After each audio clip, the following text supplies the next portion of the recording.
Mga aktibidad sa Higalaay Festival 2023 sa Cagayan de Oro City gisugdan na. Cagayan de Oro City LGU bipasalig nga himuong mas enggrande og bibo nga selebrasyon karong tuiga. Aning report. Mas enggrande og mas bibong Higalaay Festival 2023 ang atangan sa mga Cagayanon ug mga turista. Kini ang pasalig sa Cagayan de Oro City LGU. Sumala sa officer in charge sa City Tourism Office nga si Rico Libre nga ilagayod gipangandaman ang kasaulugan kung asa 19 ang major events o 48 ka parallel events ang giandam sa LGU o mga pribadong grupo. Tungod gilauman ang pagdagsa sa mga turista, ginasiguro sab sa LGU ang hugot nga pagpatuman sa seguridad ngadto sa mga lugar kung asa ipahigayon ang mga kahimuan. So level 1 ta karon. So dili kaayo kuan, although walay level 0 sa ilang gingon.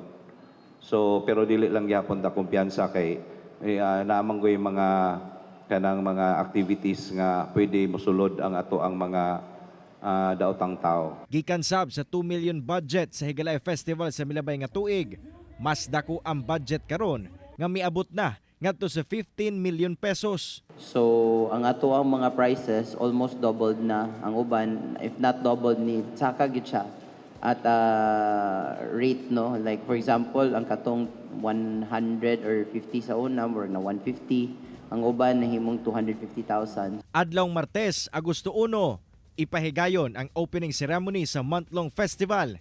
Ipahigayon kini sa Cagayan de Oro River Boulevard alas 5 sa hapon.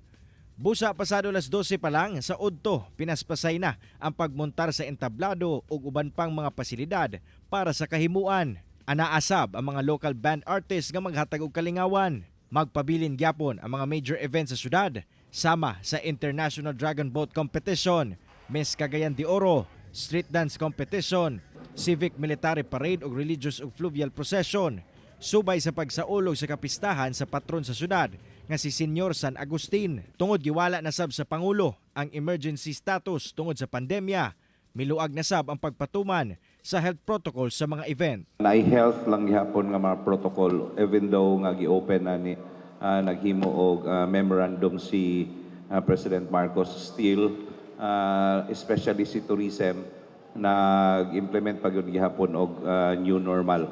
Kauban si Makoy Simpron sa kamera. Ako si Cyril Chavez para sa One Mindanao.